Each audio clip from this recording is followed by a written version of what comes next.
Hi, how are you? How was your week? It's getting to be the end of the summer a little bit. Not quite. Definitely the end of camp. Last day of camp. It's been a crazy summer. It's always crazy. My mom's not doing so good.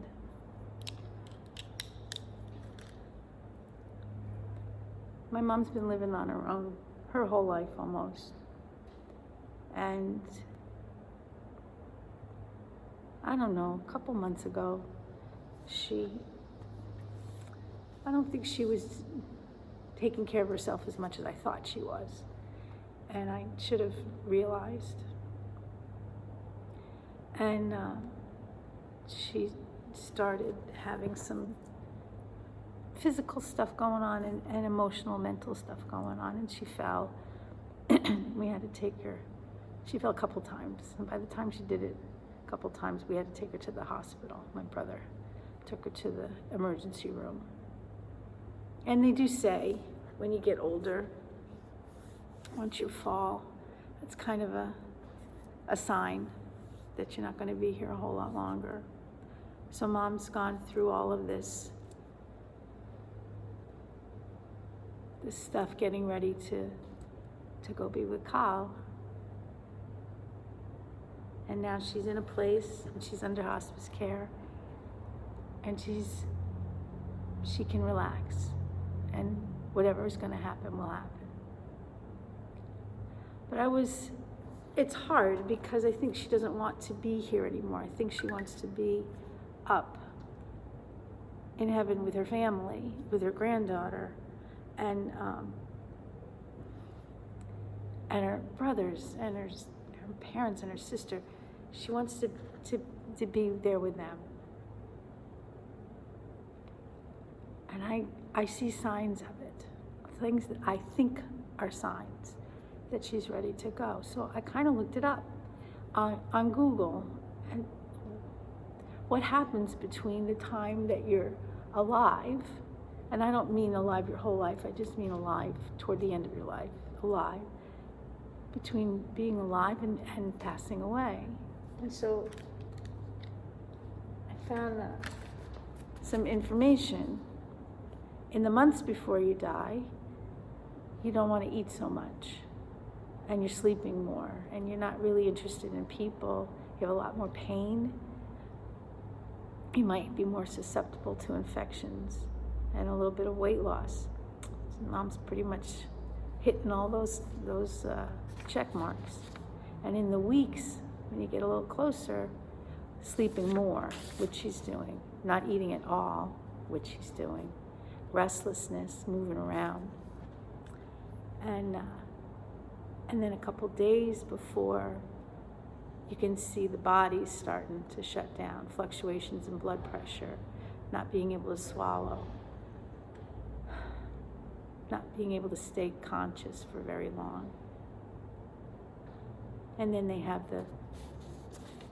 the way she looks right before she dies. So here's the thing.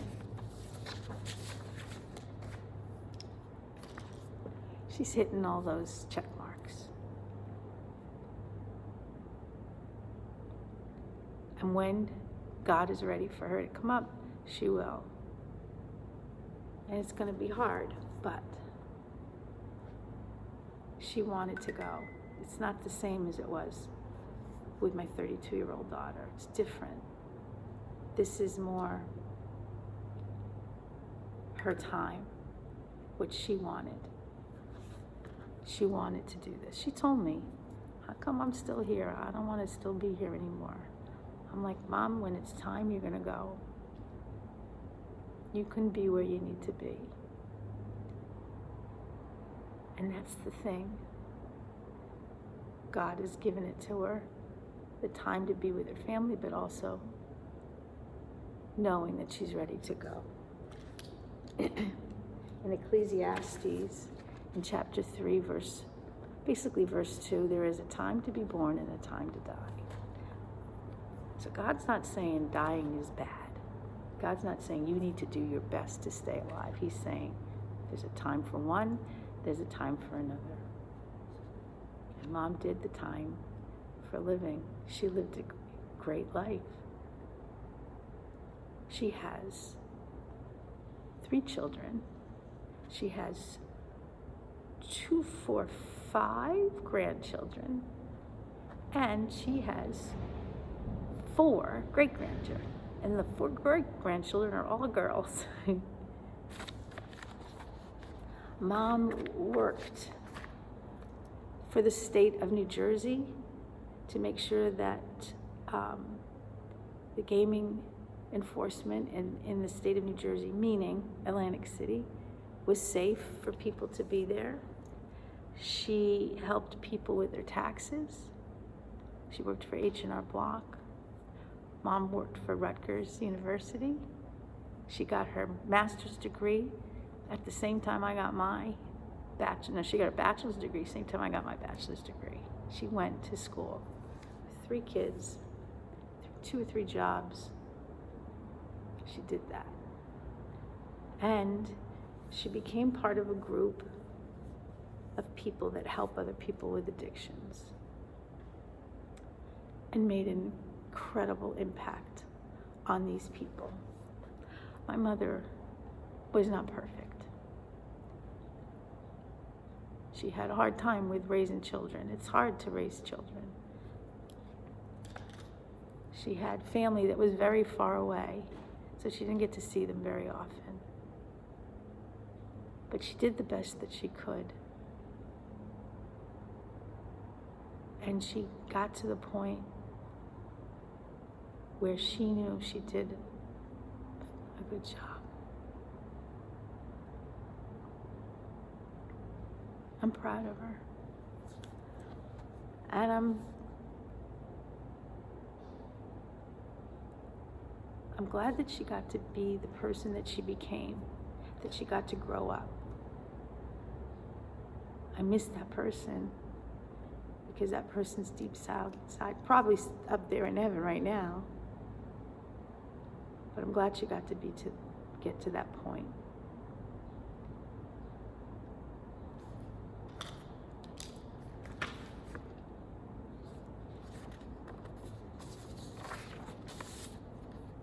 In Acts chapter 1, verse 7, Jesus said to them, "The Father is the only one who has the authority to decide dates and times." And Psalm 116, verse 15, "The death of one that belongs to him is precious to the Lord." Basically, the Bible is saying God set this up, and God will take care of it, and you'll be okay. Google is saying these are the signs to look for, and if you see those signs, you know she's going in the direction that she's supposed to be going. They kind of agree, at least in my head. Death is tough. It's especially hard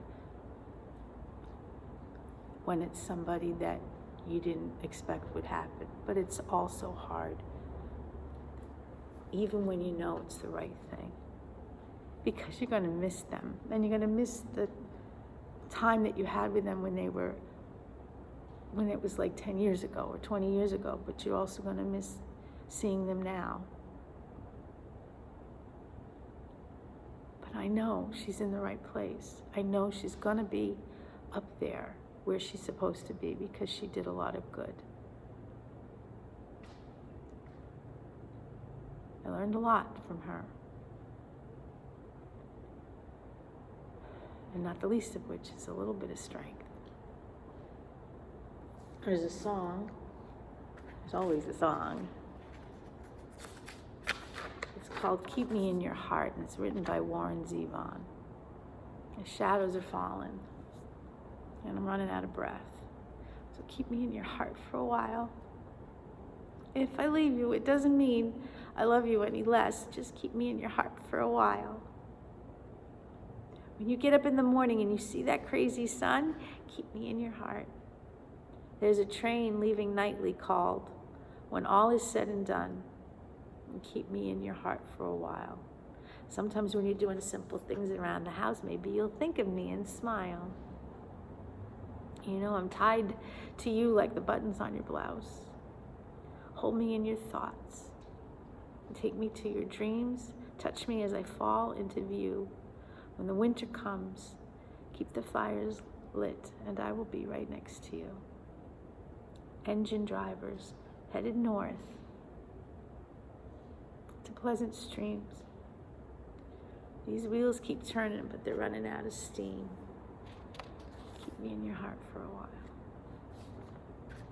Yeah, you're in my heart, Ma. You're in my memories. You're in the pictures that we keep. The stuff we remember. My granddaughters, who are a lot like you, and have that red hair that you love so much. I love you. And I will keep reminding the kids and talking to my grandchildren about their great-grandmother. In the meantime, you go up and you go be with Scarlett. And let her help you and be with you and love each other. I'm gonna miss you, Mom. But I know you're in the right place. And you will be in an even better place really soon. I love you. I love you guys. I miss you so much. We will be together soon. Up there with Mom and Carl and everybody we love. You have a good week.